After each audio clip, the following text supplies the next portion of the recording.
각 사람은 위에 있는 권세들에게 굴복하라. 권세는 하나님께로 나지 않음이 없나니 모든 권세는 다 하나님의 정하신 바라. 그러므로 권세를 거스리는 자는 하나님의 명을 거스림이니 거스리는 자들은 심판을 자취하리라. 관원들은 선한 일에 대하여 두려움이 되지 않고 악한 일에 대하여 되나니 내가 권세를 두려워하지 아니하려느냐. 선을 행하라. 그리하면 그에게 칭찬을 받으리라. 그는 하나님의 사자가 되어 내게 선을 이루는 자니라. 그러나 내가 악을 행하거든 두려워하라. 그가 공연히 칼을 가지지 아니하였으니 곧 하나님의 사자가 되어 악을 행하는 자에게 진노하심을 위하여 보응하는 자니라. 그러므로 굴복하지 아니할 수 없으니 노를 인하여만 할 것이 아니요 또한 양심을 인하여 할 것이라. 너희가 공세를 바치는 것도 이를 인함이라. 저희가 하나님의 일꾼이 되어 바로 이 일에 항상 힘쓰느니라. 모든 자에게 줄 것을 주되 공세를 받을 자에게 공세를 바치고 국세 받을 자에게 국세를 바치고 두려워할 자를 두려워하며 존경할 자를 존경하라. 피차 사랑의 빚 외에는 아무에게든지 아무 빚도 지지 말라. 남을 사랑하는 자는 율법을 다 이루었느니라. 간음하지 말라, 살인하지 말라, 도적질하지 말라, 탐내지 말라 한 것과 그 외에 다른 계명이 있을지라도 내 이웃을 내 자신과 같이 사랑하라 하신 그 말씀 가운데 다 들었느니라. 사랑은 이웃에게 악을 행치 아니하나니 그러므로 사랑은 율법의 완성이니라. 자, 오늘은 사랑은 율법의 완성 이런 말씀의 제목으로 하나님의 말씀을 같이 살펴보는 시간 갖도록 하겠습니다. 로마서 12장 우리 지난번에 보셨는데 오늘은 13장을 보려고 합니다. 13장 1절을 다시 한번 보겠습니다.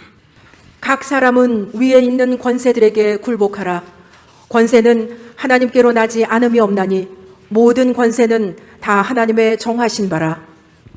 예, 우리 앞에서 12장에서는 하나님의 사랑을 받은 성도들이 교회 안에서 어떻게 행할 것인가 거기에 대해서 하나님께서 말씀하신 것을 보셨고 또 우리를 대적하는 자들에 대해서 어떻게 끝까지 사랑으로 대해야 될 것인가 하나님의 말씀 보셨습니다. 13장 1절부터는 국가에 대한 성도들의 태도에 대해서 말씀하시는데 상당히 중요한 말씀입니다. 사실은 이 로마서를 이렇게 기록하셨을 때는 로마에 있는 성도들을 대상으로 하셨는데 이 로마가 당시만 하더라도 로마 제국, 로마에 사는 성도들 얼마나 좀 힘든 가운데 살았겠습니까? 이 지금 로마의 압제 속에서 사는 로마에 사는 성도들이건 아니면 유대에 사는 성도들이건 간에 당시에는 로마의 지배를 받고 있었는데 상당히 어려움이 많았을 것 같습니다. 지금도 뭐 여러 가지 어려움에 처한 국가에 살아가는 그런 교인들이 있겠습니다만은 특별히 이 당시에는 상당히 이 문제가 중요했을 것으로 보이는데 사도 바울은 친절하게 아주 이 문제도 이렇게 다루고 계셔요. 여기 보면 각 사람은 위에 있는 권세들에게 굴복하라. 권세는 하나님께로 나지 않음이 없나니 모든 권세는 다 하나님의 정하신 바라. 여기 보면 중요한 말씀이 이 권세는 하나님께로 나지 않음이 없나니 이렇게 되어 있죠. 그래서 이 구절을 잘 해석을 해야 됩니다. 많은 사람들이 또 잘못 해석해서 권력은 절대적이다. 모든 권력이 하나님께로 났으니까 권력은 절대적이니까 나의 권력에 절대적으로 순종해야 된다. 뭐 이런 식으로도 오용하기도 합니다. 꼭 그런 의미만은 아니에요. 이 권력을 주신 분이 하나님이시다 이런 뜻이에요. 이 세상의 평화를 위해서 하나님이 국가를 주시고 정부를 주시고 권력을 주시다 이런 뜻이지 인간 아무개가 나는 권력자니까 절대적이다 뭐 이렇게 이제 고집하라고 주신 게 아닌 거죠. 예. 당시 로마 제국만 하더라도 로마 황제 숭배 사상이 있었잖아요. 그 로마 황제가 신이에요, 신. 그 로마 황제에게 굴복하지 않으면 순교를 했죠. 초대 그리스도인들이 순교한 죄목이 주로 로마 황제 숭배 사상을 반대했기 때문에 죽은 겁니다. 그래서 폴리캅만 하더라도 그리스도께서 내 왕이신가? 그렇다 하니까 그걸 부인하면 살려주겠다. 그럼 나는 부인 못하겠다. 내가 86년 동안 살았지만 주님은 나를 한 번도 배반치 아니하셨는데 내가 어떻게 주님을 배반하느냐.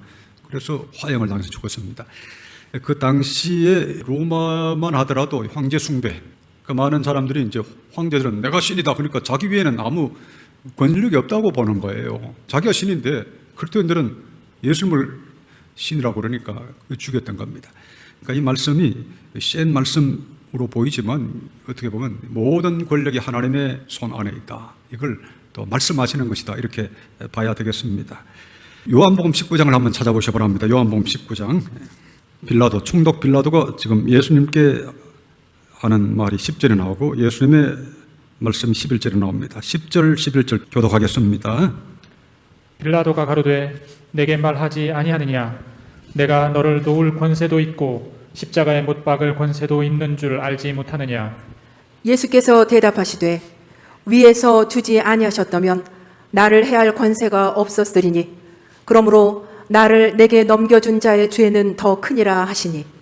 예, 그렇죠. 빌라도가 교만하게 지금 이렇게 이야기하죠. 이게 꼭 이 세상 권력자들의 태도입니다. 내게 말하지 않으느냐? 내가 너를 놓을 권세도 있고 십자가에 못 박을 권세도 있는 줄 알지 못하느냐?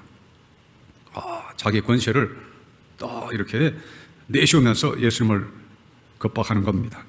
이때 예수님 말씀하셨죠. 예수께서 대답하시되 위에서 주지 아니하셨다면 나를 해할 권세가 없었으리니 그러므로 나를 내게 넘겨준 자의 죄는 더 크느라. 위에서 주지 아니하셨다면 나를 해할 권세가 없었으니 하나님이 너에게 잠시 이 총독이라는 자리를 주시기 때문에 너가 그 자리에 있는 것이지 너가 스스로 그 권세를 가진 게 아니다. 예수님이 그렇게 말씀하셨죠. 위에서 주지 아니하셨다면 하나님이 이렇게 섭리하지 않았으면 너는 아무 권세가 없어. 이걸 말씀하신 거예요.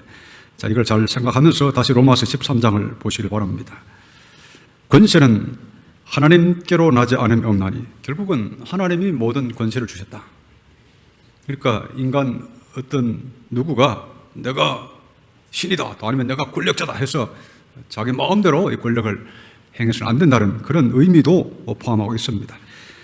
그러나 또 이 문장을 보면 이 모든 권세가 결국은 하나님께서 이걸 허용하셔서 이 세상을 통치하게 하셨다는 거예요.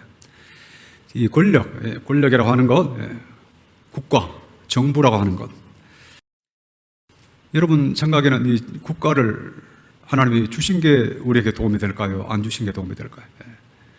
결국은 이 국가를 주시고 정부를 주신 것은 우리를, 죄 많은 우리, 이 폐역한 인간들을 나름대로 통제하기 위한 안전장치로 그렇게 국가라고 하는 제도를 주시고 정부를 허용하셨다는 겁니다. 그걸 잘 알아야 됩니다. 결국은 하나님의 일반 은총으로 국가를 허용하셨다 하는 걸 잘 알아야 됩니다.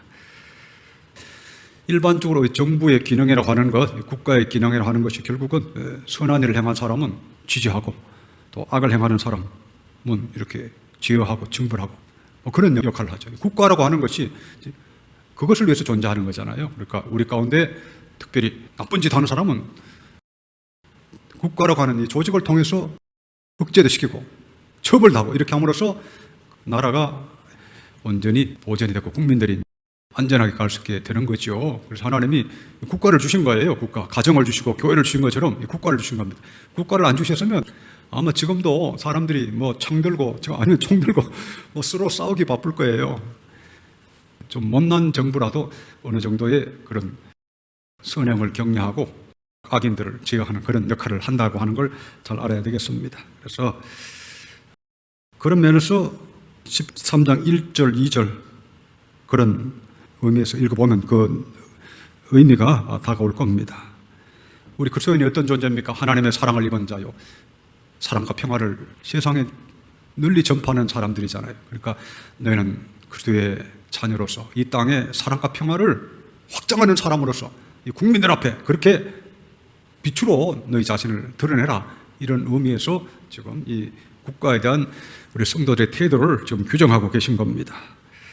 국가에 대해서 우리 성도들은 항상 이 정당한 통치에 대해서는 항상 협조하고 따르는 그런 좋은 시민으로서 국민으로서의 모습을 보여줘야 됩니다. 그런데 예외가 있긴 합니다. 예를 들면 무조건 그러면 뭐 국가에 복종을 하기만 해야 되느냐, 위에 있는 권세들에 굴복하라 그랬으니까 무조건 뭐 국가가 시키는 것, 뭐 정부가 시키는 건 무조건 해야 되느냐, 또 그런 문제가 있죠. 그래서 성경을 지혜롭게 잘 보지 않으면 굴복하라 그랬으니까 무조건 굴복해야 되겠구나. 성경은 다양합니다. 또 세상살이도 마찬가지죠. 다양한 측면이 있습니다. 사도행전 5장을 한번 찾아보시기 바랍니다. 사도행전 5장 27절에서 29절까지 교독하겠습니다. 저희를 끌어다가 공회 앞에 세우니 대제사장이 물어 가로되 우리가 이 이름으로 사람을 가르치지 말라고 엄금하였으되 너희가 너희 교를 예루살렘에 가득하게 하니 이 사람의 피를 우리에게로 돌리고자 하미로다.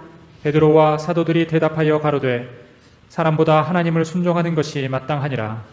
예, 여기 있죠. 베드로와 사도들이 대답하여 가로되 사람보다 하나님을 순종하는 것이 마땅하니라. 이 공회 앞에서 무슨 경고를 받았느냐? 대제사장, 당시의 권력자들이죠. 우리가 이 이름으로, 예수님 이름으로 사람을 가르치지 말라고 응검하였으되 너희가 너희 교를 예루살렘에 가득하게 하니 이 사람의 피를 우리에게로 돌리고자 하미로다. 예를 들면 국가의 명령에 복종하는 게 하나님 말씀에 불순종하는 일이 되는 경우가 있습니다. 그렇죠? 어떤 것은 국가가 뭔가 지시하고 명령하고 순복하기를 강요하는데 그것이 하나님 말씀에 위배되는 그런 걸 또 국가가 할 수도 있습니다. 그런 경우에는 우리의 신앙 양심에 따라서 그건 또 따라서는 안 되죠. 그러나 일반적인 삶에 있어서 큰 전제는 우리가 하나님이 국가라고 하는 제도를 주셨으니까 여기서 우리가 선량하고 좋은 국민으로, 시민으로 항상 믿지 않는 자들에게 본이 되도록 처신하도록 노력해야 된다고 하는 겁니다.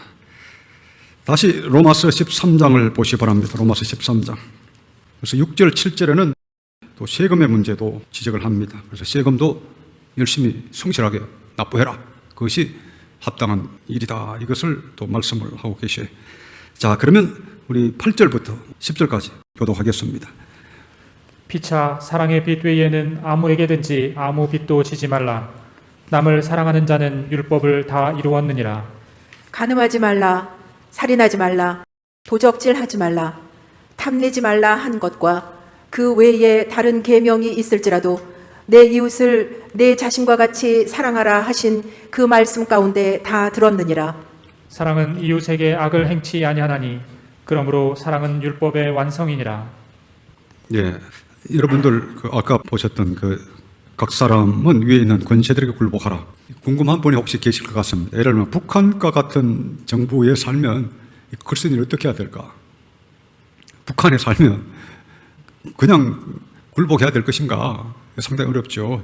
자세한 것은 제가 나중에 말씀을 드리겠습니다. 이 주제는 너무 방대한 주제이기 때문에 국가에 대한 우리 교회의 태도는 이 주제만으로 나중에 하겠습니다만, 간단히 말씀을 드리면 항상 우리 성도들이 이 세상에서 어떻게 지금 처신할 것인가 하는 것은 우리 큰 대전제가 있습니다. 지금 오늘 금방 보셨던 8절에서 10절에도 있습니다만은 이 사랑의 계명에 따라서 판단을 해야 됩니다. 그렇죠?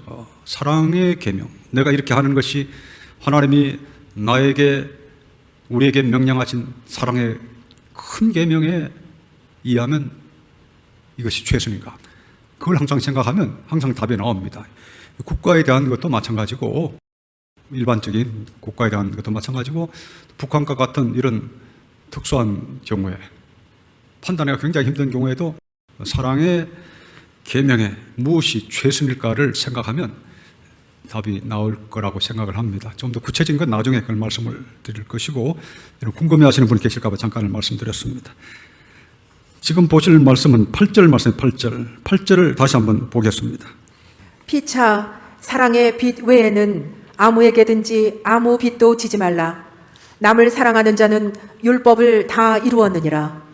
예, 우리 12장에서 우리 사랑의 실천을 어떻게 할 것인가, 성도들 간에 어떻게 할 것인가를 우리 주님 말씀하시고, 그 다음에 우리 성도들을 핍박하는 자들을 위해서 어떻게 우리가 대해야 될 것인가, 그것을 보셨고, 13장은 국가에 대해서 어떻게 대할 것인가를 하나님께서 말씀을 해주셨습니다. 그리고 8절부터는 어떻게 보면 개인 간의 문제라고도 할 수 있죠. 피차 사랑의 빛 외에는 아무에게든지 아무 빛도 지지 말라. 이게 해석이 좀 어렵게 보이는데 쉽게 보면 쉽습니다. 어떤 사람은 사랑의 빛을 예수님의 사랑의 빛이라 이렇게 해석하기도 하는데 뭐 그것도 좋은 해석이라고 봅니다. 핵심은 뭐냐? 아무에게든지 아무 빚도 지지 말라. 이게 핵심이에요. 쉽게 말하면 빚지고 살지 말라. 빚진 게 있으면 갚아라 이런 말씀이에요. 빚진 게 있으면 갚아라. 돈을 빌려줬는데 떼먹는 사람이 있습니다. 그걸 하지 말라는 거예요. 갚을 힘이 되면 속히 갚아라. 그게 사랑이죠, 사랑. 그러니까 그 어떻게 보면 그 신약 성경에 그리스도인의 실질적인 실천에 대해서 이렇게 자세하게, 간단하게 그냥 한마디로 탁 하고 지나갑니다. 그래서 자세히 안 보면 이게 무슨 뜻인지 놓치기가 쉬운데 성경을 자세히 보면 하나하나 다 중요한 건 이렇게 다 이렇게 기록이 되어 있습니다. 구약의 율법에 보면 자세하게 많이 나옵니다. 그래서 율법도 알아야 되죠. 그리고 신약은 구약의 율법보다 더 훨씬 높은 우리 사랑의 계명을 받았는데요. 그러나 중요한 것은 신약에서도 이렇게 간간히 인용을 하십니다. 신명기 24장을 보겠습니다. 신명기 24장 14절 15절 교독하겠습니다. 곤궁하고 비난한 품꾼은 너의 형제든지 내 땅 성문 안에 우거하는 객이든지 그를 학대하지 말며 그 품삯을 당일에 주고 해진 후까지 끌지 말라. 이는 그가 빈궁함으로 마음의 품삯을 사모함이라. 두렵건대 그가 너를 여호와께 호소하면 죄가 내게로 돌아갈까 하노라. 예, 그 품삯을 당일에 주고 해진 후까지 끌지 마라. 해진 후까지 끌지 마라. 줄 거 있으면 제때 줘야지 그걸 안 준다든지 늦게 준다든지 이렇게 하지 말라고 하신 거죠. 그러니까 아주 율법이 이렇게 시시한 부분까지 잘 이렇게 말씀해 주고 계셔요. 자, 신약에도 나옵니다. 야고보서 5장 4절 보겠습니다. 보라 너희 밭에 추수한 품꾼에게 주지 않은 삭시 소리 지르며 추수한 자의 우는 소리가 만군의 주의 귀에 들렸느니라. 그러니까 줘야 될 것을 안 주는 것. 이것도 사랑의 행위가 아닙니다. 자, 그러면 다시 로마서 13장을 보시길 바랍니다. 8절 다시 보겠습니다. 피차 사랑의 빛 외에는 아무에게든지 아무 빛도 지지 말라. 남을 사랑하는 자는 율법을 다 이루었느니라. 예, 남을 사랑하는 자는 율법을 다 이루었느니라. 가늠하지 말라, 살인하지 말라, 도적질하지 말라, 탐내지 말라 한 것과 그 외에 다른 계명이 있을지라도 내 이웃을 내 자신과 같이 사랑하라 하신 그 말씀 가운데 다 들었느니라. 구약의 모든 율법들이 내 이웃을 내 자신과 같이 사랑하라 하신 그 말씀 가운데 다 들었다. 사랑의 계명 안에 다른 모든 계명이 다 들었다는 겁니다. 그래서 10절 다시 보겠습니다. 사랑은 이웃에게 악을 행치 아니하나니 그러므로 사랑은 율법의 완성이니라. 예, 이게 대단한 말씀 아닙니까? 지금 오늘 보시고 있는 로마서 13장 8절에서 10절은 신약 성경에서 매우 중요한 말씀입니다. 사랑은 이웃에게 악을 행치 아니하나니 그러므로 사랑은 율법의 완성이니라. 사랑은 이웃에게 악을 행치 아니하나니.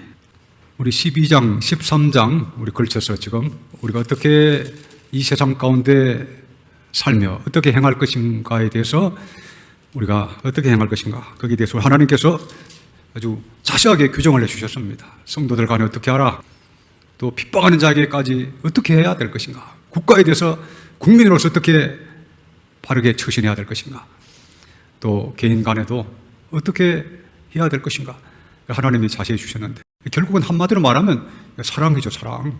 이게 다 사랑입니다. 우리가 이 지금 국가에 대한 문제도 그렇고 뭐 여러 가지 핍박하는 자에 대해서도 그렇고 이웃에 대해서도 그렇고 결국은 이 만능키라고 할까요? 이 사랑이라고 하는 이 큰 계명으로 보면 이게 다 해석이 됩니다. 그렇죠? 성도들 간에도 교회 생활할 때 어떻게 행하면 되느냐? 뭐 다른 것 뭐 복잡한 거 없잖아요. 사랑으로 행하면 되고. 가정에서도 마찬가지입니다. 가정에서도 뭔가 서로 마음이 안 맞고 또 뭐 갈등이 있고 하더라도 뭐 사랑이 있으면 또 해결이 되는 거죠. 그러니까 교회 안에서도 사랑이 해결의 열쇠요. 가정에서도 사랑이 해결의 열쇠고, 국가에 대해서도 우리가 끝까지 할 수 있는 데까지 성도의 그리스도인의 사랑을 나타내라. 이게 우리 국민으로서 우리가 해야 될 태도라 하는 걸 우리 하나님 말씀하시고, 또 개인 간에도 어떻게 행할 것인가를 우리 하나님이 자세히 말씀을 해주신 겁니다. 그래서 사랑은 율법의 완성이다. 오늘 시간이 없어서 자세히 보질 못하겠는데 로마서 7장 1절 이하에 보면 우리 신약 성도들, 구원받은 성도들은 율법에서 해방이 되었다는 말씀이 있습니다. 율법에서 해방되었다. 이제는 성령에 따라 사는 사람이 되었다. 우리는 과거에는 율법 아래에서 종노래 됐지만 예수님이 우리 대신 십자가에서 율법의 저주를 받고 죽으심으로 우리가 율법에서 해방되고, 이제는 예수님께 가서 이제 성령에 따라 행하면 자동적으로 율법의 요구를 이루는 그런 삶을 살 수 있게 하신 거예요. 이것이 새 언약인데, 그래서 구약의 율법 아래 살던 사람들과 신약, 새 언약 시대에 사는 성도들의 수준차가 많습니다. 과거에는 구약에는 율법의 종도로 됐지만 이제는 자유한 아들로서 성령에 따라 사는데, 이때 주시는 유일한 계명이 새 계명이 사랑이에요. 사랑. 그래서 신약 시대 성도들은 사랑의 큰 계명만 가지면 이제 다른 복잡한 게 없습니다. 그렇죠? 신약 시대 성도들은 사랑만 머리에 담고 있으면 됩니다. 이거 쉽잖아요. 그런데 이걸 잘 기억을 하지 않는 사람, 못하는 사람이 많잖아요. 교회 생활을 하는데도 뭐 사랑을 하고 살면 되는데 다른 건 열심히 해도 그게 없는 사람이 있습니다. 그래서 고린도전서 13장 1절 이하에 나오는 말씀처럼 다른 모든 것이 또 사랑이 없으면 아무 소용이 없다. 뭐 예언하는 능이 있고 뭐 천사의 말을 하고 큰 능력을 행해도 또 자기 몸을 불사르게 내어줄지라도 사랑이 없으면 아무 소용이 없다. 이 고린도전서 13장 그 유명한 사랑장에서 말씀하신 건데, 한 가지만 잘 기억하면 되는데, 교회 안에서도 보면 다 그런 건 아니지만 가끔씩 보면 다른 건 이것도 하고 저것도 하는데 사랑이 없는 사람들도 가끔씩 나타나잖아요. 참 놀라운 일입니다. 성경이 제대로 알면 매우 쉬운데 제대로 모르면 헛발질 하다가 그냥 자기도 모르게 평생 뭐 헛발질 하다가 열심히 주님 섬겼다고 하지만, 그날에는 주여 주여 나더러 주여 주여 내가 주 이름으로 귀신도 쫓아내고 예언도 하고 많은 권능을 행치 아니하였느까 하리니 그러나 나는 너에게 말할 것이다. 내가 너를 도무지 알지 못하느니 불법을 행하는 자들아 나를 떠나가라 하리라. 우리 예수님 말씀하셨잖아요. 그래서 사랑이 없으면 아무 소용이 없고 사랑의 정신만 있으면 모든 걸 이룬 것이다. 이게 굉장히 쉬운 건데 이걸 잘 못합니다.